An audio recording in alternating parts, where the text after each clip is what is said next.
एक वीडियो देखी, एक रिपोर्टर किसी का इंटरव्यू कर रही थी, मुझसे रहा नहीं गया, मैंने कहा इस पे वीडियो ज़रूर बनाऊंगा।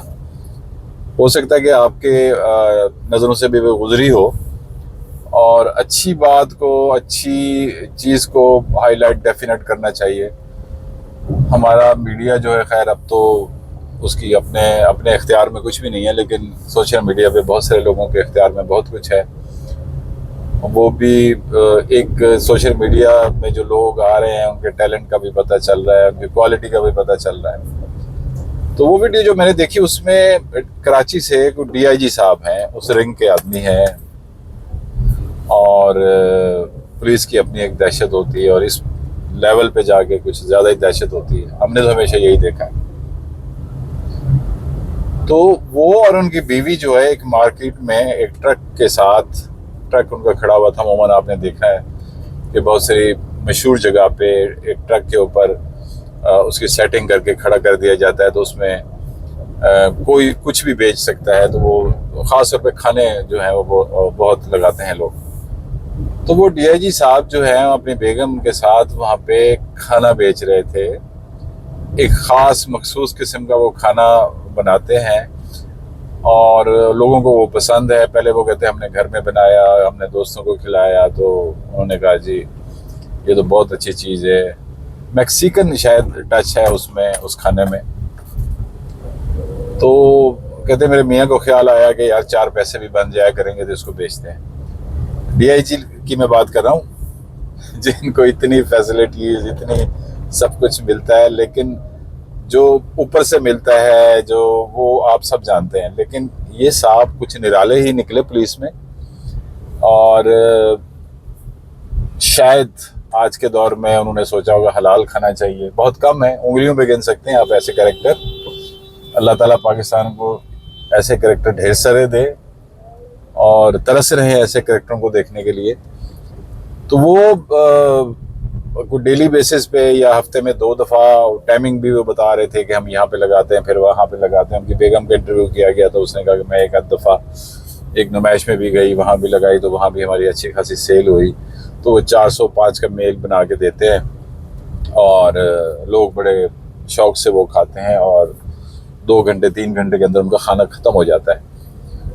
ऐसे सवाल सा उठता है जहन में कि ऐसा मुमकिन है पाकिस्तान में कि इतने बड़े ओहदे पे बंदा हो और वो मार्केट में खड़ा हो, और ज़ाहिर बात है उसके कुलीग्स भी गुजरते होंगे और छोटे लेवल के जो मुलाजमीन हैं वो भी गुजरते होंगे, और कि जी हमारे डीआईजी खड़े यहाँ खाना बेच रहे हैं। ये है, ट्रेंड है, पूरे यूरोप में है। वहाँ पे लोग, सेनेटर है, पार्लियामेंट का मेंबर है, ताजिर है, कोई बहुत बड़ा अफसर है, तो वो अपनी इनकम को बेहतर करने के लिए वो छोटे छोटे काम भी करते हैं। ज़ाहिर बात है जॉब से उतनी रिक्वायरमेंट जो है आपके घर की पूरी नहीं होती। अगर आप थोड़ा सा कंट्रोल रखें तो हो भी जाती है, लेकिन कुछ लोग अगर ऐसा मेहनत का काम करते हैं, मार्केट में जाते हैं और चीज़ें फ़रोख्त करते हैं और उस पर फ़ख्र महसूस करते हैं, तो मुझे भी ऐसे लोगों में बहुत फ़ख्र है। यूरोप में ऐसे ही होता है। अल्लाह करे ये सारा सिस्टम यहाँ भी बन जाए और पाकिस्तान में भी जो ये समझता है कि पैसे कम हैं, घर नहीं चल सकता, मैं मुलाजमीन की बात कर रहा हूँ, तो उनको चाहिए वो रिश्वत ना लें। वो रिश्वत भी उन गरीब लोगों से लेते हैं जो जिनके छोटे छोटे काम होते हैं, तो उनसे वो दबा के रिश्वत लेते हैं। कल ही इसी तरह मैं एक और भी रिपोर्ट देख रहा था कि मौलवी साहब थे, वो रिश्वत ले रहे थे, कोई 10,000 रुपये उन्होंने रिश्वत ली, फ़र निकालना था ज़मीन का, और वो मौलवी साहब कह रहे थे यार जल्दी पैसे दो, मैंने नमाज पढ़ने भी जाना है।